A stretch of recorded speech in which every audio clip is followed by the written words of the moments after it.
All right, Craig Wagner here with Peter Christensen. This is page 6 of the new REPC. And there's some substantive changes here. I don't know if practically it changes a ton, but there's some substantive, and we'll go through them. Let's go ahead and kind of start at the very top.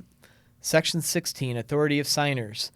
All this language is the exact same other than the location. Section 17, the complete contract language. All of this language is the exact same. Section 18, mediation section. This has changed a little bit. No longer are there check boxes.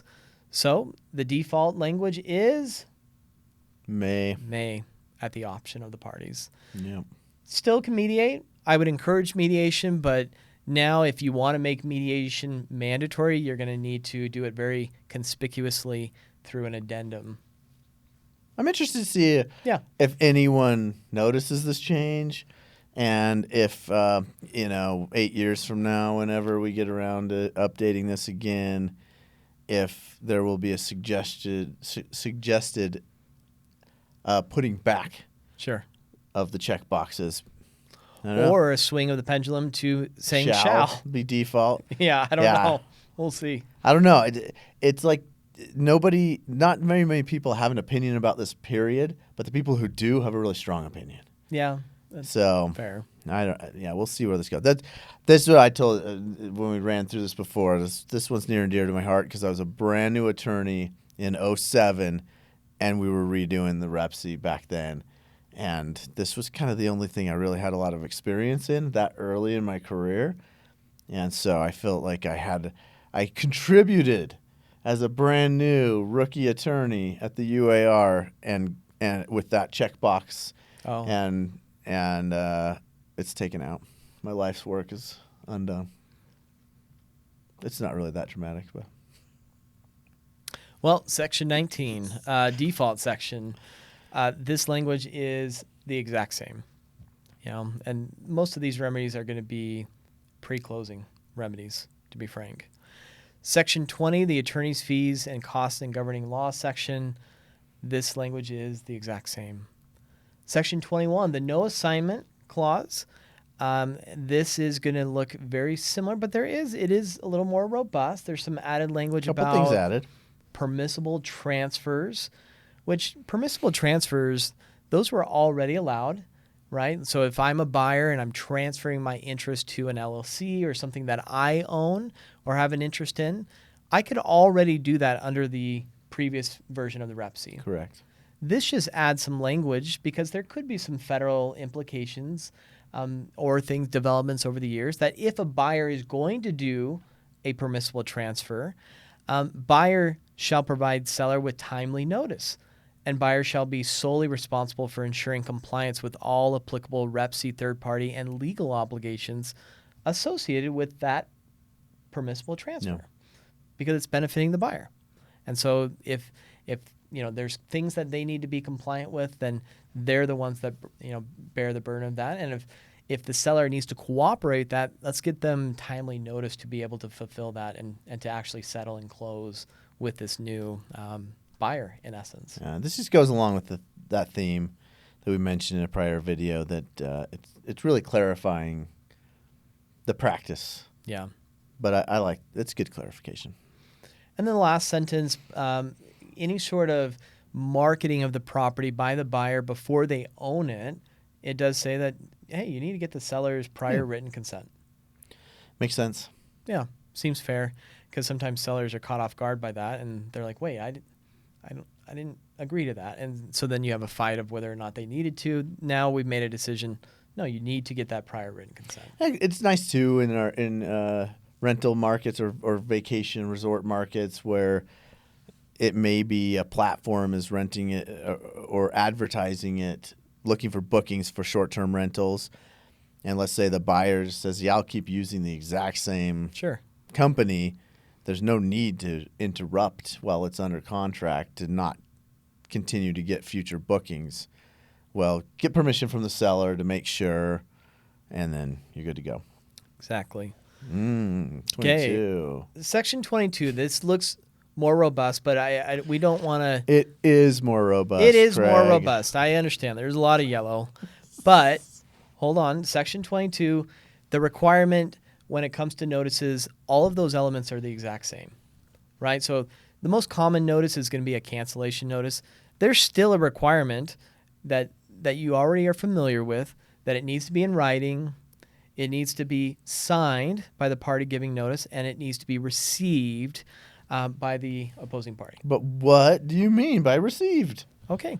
I think we all kind of understood what that meant, but now there's a definition contractually, and that's added.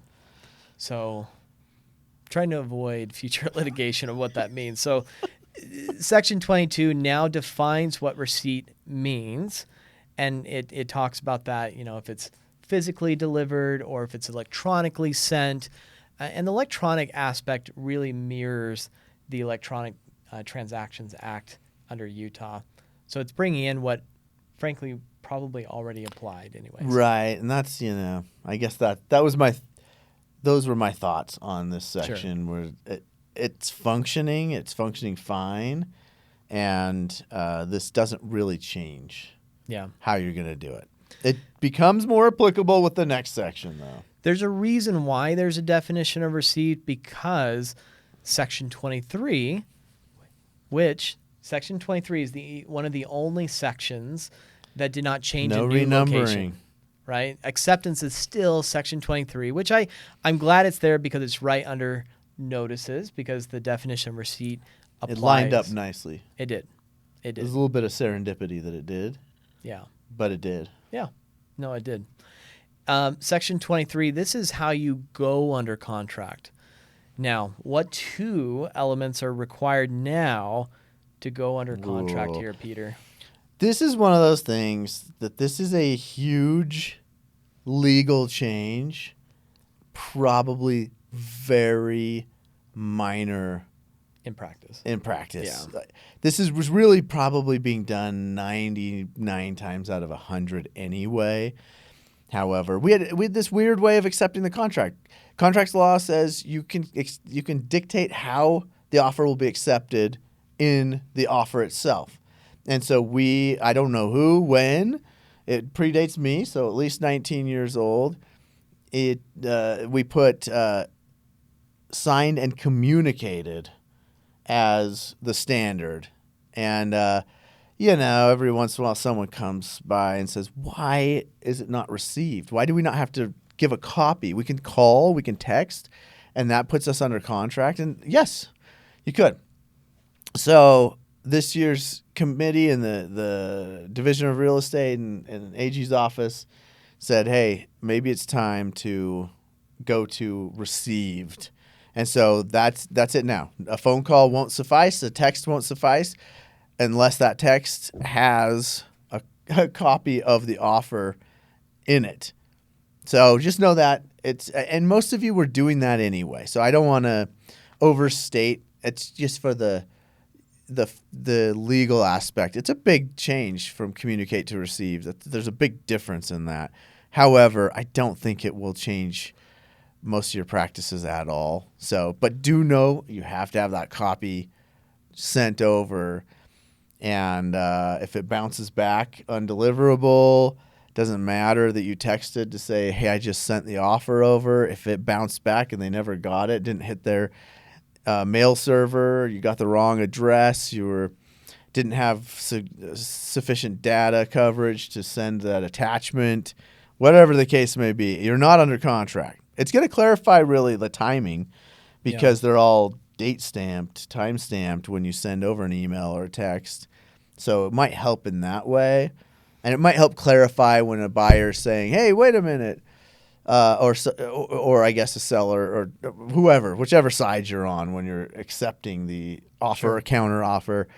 And maybe there are two or three in play. And the two that didn't go under contract are disgruntled. Wait a minute, I thought I accepted in time. How are you saying someone else beat me out in that? Well, you now have a timestamp to show it. Look, they beat you by 5 minutes, by 12 minutes. And take some of the ambiguity out of convincing the party that did not end up under contract.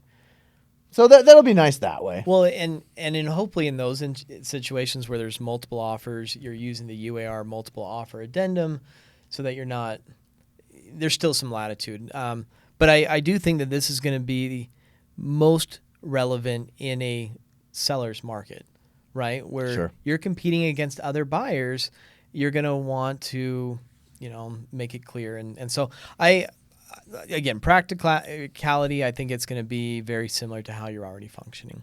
But it's a change, and so we wanted to highlight it. Section 24, insurance and risk of loss. The language in these respective sections are the exact same. No change. So all the same. 6 is done.